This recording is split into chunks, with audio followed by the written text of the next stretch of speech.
ফেসিবাদকে আবার বাংলার মাটিতে ফিরিয়ে আনতে চায়, তারা বাংলাদেশকে আবার আধিপত্যবাদী শক্তির কাছে বর্গা দিতে চায়।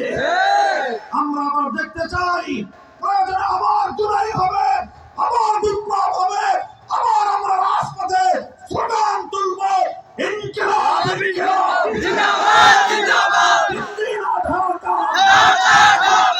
ইনশাআল্লাহ। যে আওয়াজ উঠেছে 24 জুলাইয়ে, সে আওয়াজ থেমে গেছে বলে যারা মনে করে তারা বোকার স্বর্গে বসবাস করছে। বাংলার মানুষ সচেতন হয়েছে, বাংলার মানুষ সজাগ হয়েছে। বাংলার মানুষের সবচেয়ে বড় কথা, তারা আত্মবিশ্বাসে বলিয়ান হয়েছে। জুলাই বিপ্লবের ঐতিহাসিক বিজয়ের মধ্য দিয়ে যে সকল অপশক্তি পরাস্ত হয়েছে, ফ্যাসিবাদ বিতাড়িত হয়েছে, এখন বাংলাদেশের মানুষ আত্মবিশ্বাসে বলিয়ান।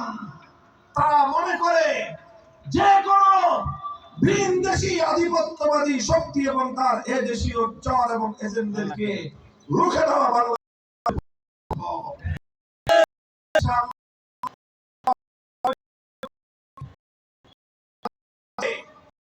বাংলাদেশের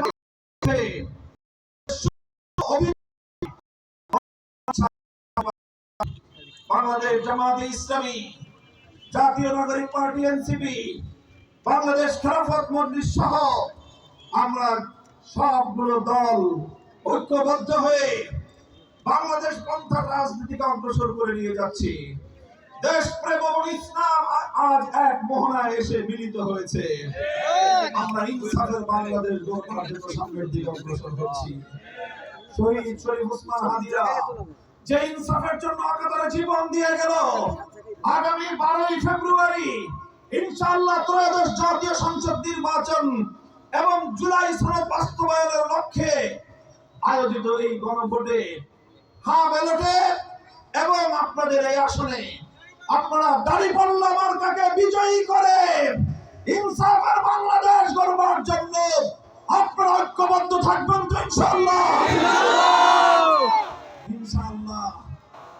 জনগণের যেই উচ্ছ্বাস শুরু হয়েছে, জনগণের মধ্যে যে জোয়ার সৃষ্টি হয়েছে, এই জোয়ারকে রুখে দেওয়ার জন্য আমি অনুরোধ করব, কোন ইঞ্জিনিয়ারিং এর চিন্তা কেউ করেন না। জনরায়কে যদি পরিবর্তন করা, সেটাকে যদি কুক্ষিগত করা, সেটাকে ছিনতাই করার যদি কোনো চেষ্টা করা হয়, প্রশাসনকে বলবো নিরপেক্ষতা বজায় রাখবেন।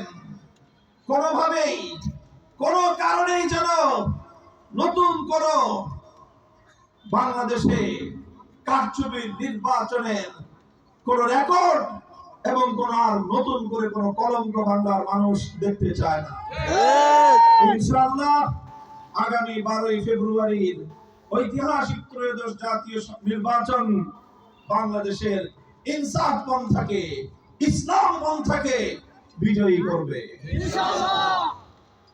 আমরা বিশ্বাস করি যখন ইনসাফ কায়েম হবে তখনই ইসলাম প্রতিষ্ঠিত হবে। কাজে আমরা চাই ইনসাফের বাংলাদেশ, আমরা চাই ইসলামের বাংলাদেশ। হিন্দু সহ অন্যান্য ধর্মাবলম্বীরা আমি আর পিরোজপুরের মাটিতে তাদের জন্য আল্লামা সাঈদী কি করেছেন এর সাক্ষ্য পিরোজপুরের হিন্দু ধর্মাবলম্বী ভাইয়েরা, সংখ্যালঘু ভাইয়েরা, যেভাবে সুখরঞ্জন বাড়ি একজন হিন্দু ধর্মাবলম্বী হয়ে আল্লামা সাঈদী রহমাতুল্লাহ আলাইহির পক্ষে কথা বলতে গিয়ে তাকে যেভাবে নিগৃহীত হতে হয়েছে, জুলুমের শিকার হতে হয়েছে, এর দ্বারাই প্রমাণ হয় হিন্দু ধর্মাবলম্বীরা আল্লামা সাঈদী এবং দেশের আলেম সমাজকে কতটা ভালোবাসে।